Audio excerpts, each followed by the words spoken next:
Why an avoidant will not chase you after a breakup? I'm going to answer that question in this video.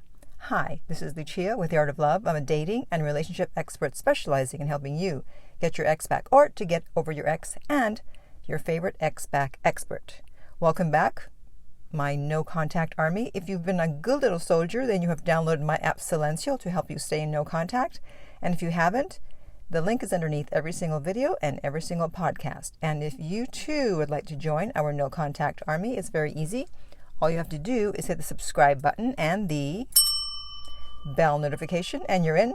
And to read our manual, go to nocontactsecrets.com where you can read 2 free chapters before you purchase the book. And of course, the link to that and everything is underneath the video or podcast.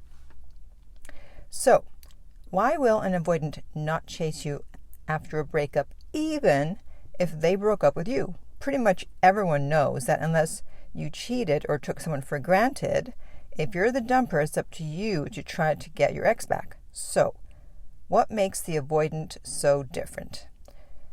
Well, in order to answer that question, we have to first talk about when will an avoidant actually chase. It's not like they never chase, contrary to popular opinion. So they will chase in the beginning when you're dating for the first few weeks or months because it's before any emotional history or attachment has occurred. So they are not yet triggered. In other words, if their interest level is not too high, they have no problem chasing. They'll chase for months if necessary. But once it gets going up, their interest level, they start to feel vulnerable. And if they think there's a chance of rejection, they'll pull away.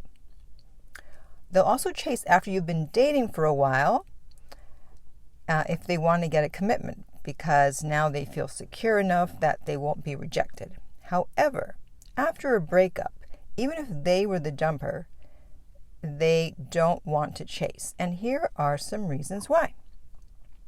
First one is to avoid conflict. Remember, they're avoidants. So they do what? That's right, they avoid. Now you may think, oh, they're afraid of confrontation. No, that's not the reason. I'm an avoidant and I have no problem with confrontation. It's that we don't want to experience the feeling associated with a conflict or a confrontation, and therefore we would rather just avoid it.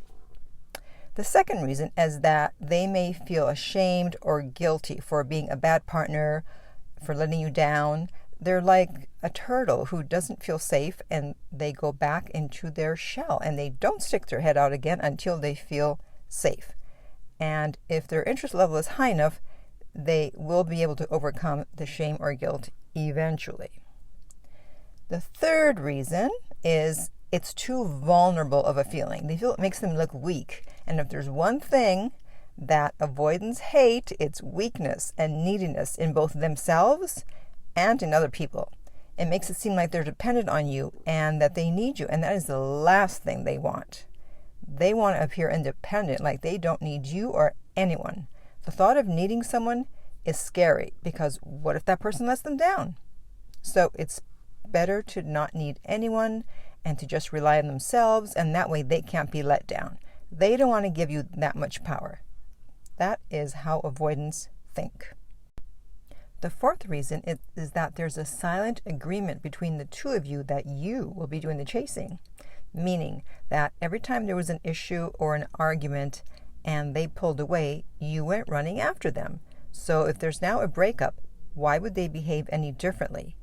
Even if they broke up with you, they figure you're going to come looking for them sooner rather than later, since you're the one who's anxious, not them. It's generally not coming from a place of manipulation, but from the fact that it's implied that when they pull away, you will chase. And by the way, please give this video a like. It's free to give a like, and it will help more people to find it on YouTube. Thank you. All right, the next reason, fear of rejection. They may want to reach out and solve things, but they fear that they may be rejected. And if you broke up with them, they are definitely not going to chase because they already feel rejected, and they're not going to risk feeling rejected yet again. An avoidant is not going to chase if they've already been rejected. The sixth reason, They won't chase if they know they can't or don't want to offer you / give you what you want or what you deserve. So if you're anxious and you're listening to this, you're thinking, well, why don't they just figure it out? Why can't they work on it so that they can give me what I want?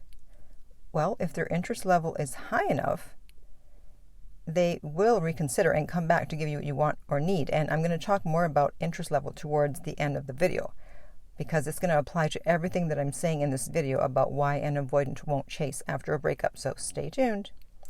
All right, we have just a few more. Number 7, they won't chase right after a breakup because it's easier to just focus on other aspects of their life.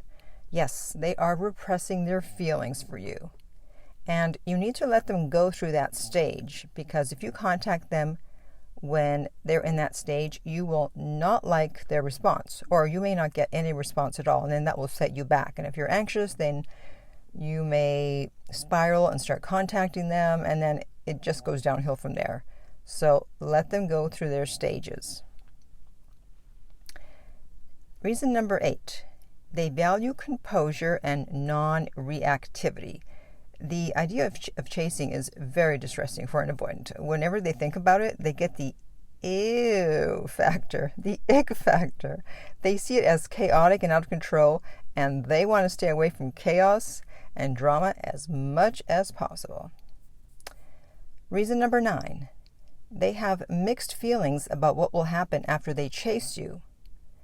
So if they have to both repair and make amends with you and then discuss the future of the relationship, that just might be too much for them. Too much emotion to process. So deactivating the attachment feels like a more efficient way of doing things. And I'm not saying they're doing this consciously. Often it's a subconscious process. And then finally, the final reason, we made it. They want to see if you will reach out to them. And this will be evidence that you care. And if you don't reach out to them, they will think that you don't care, even though they are the ones who are supposed to reach out to you, unless you cheated or took them for granted. And by taking for granted, I mean that they felt like they weren't important to you. You weren't giving them time. You weren't listening to them. That's what I define as taken for granted. Again, they may be doing this subconsciously, but there's also a good possibility that they are doing it consciously, that they're thinking, you know what? I want to see how interested they are. Even though I broke up with them, I'm going to wait and see if they reach out to me. So that's what is happening if they don't reach out to you, because they want to see how much you care. Now, I mentioned that I was going to talk about interest level. And I learned about interest level from my good friend Doc Love. And he said, interest level trumps everything. So luckily for you, if you were dating an avoidant, you probably, as you were listening to this, thought, oh no, oh my God, I'm screwed. I'm never going to get my avoidant back. They're not going to chase me. They're not going to come after me. Or I'm going to have to break no contact. And I don't want to do that, because Lucia always says, don't break no contact. What am I going to do?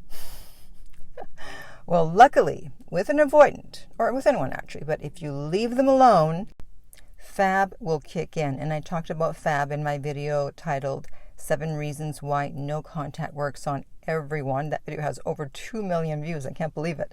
And I will link it in the upper right-hand corner here on YouTube. So by leaving them alone, they'll go through their process. They'll go through Fab. And if they're interested enough, they will reach out. You do not have to reach out, okay? So please do not break no contact. And if you're interested in finding out more about interest level from Doc Love, there is a link underneath every single video. And you can check out his book, The System, and you can also read 10 free chapters. That's right, 10, before you decide whether you want to purchase the book or not. So check it out. And now, finally, let me know below in the comments who initiated the breakup. Was it you or your partner? And also, if you can comment with the word avoidant if you want me to make more videos about avoidance. And if enough people say yes, if they write avoidant below, then I will continue to make them. All right, and in the meantime, if you'd like my help to get your ex back, contact me at theartoflove.net and we will send you the rates. The direct link is underneath every single video and podcast. If you found this video helpful, please like, subscribe, and share. If you're listening to this as a podcast, please rate and review. And finally, remember that love inspires, empowers, uplifts, and enlightens.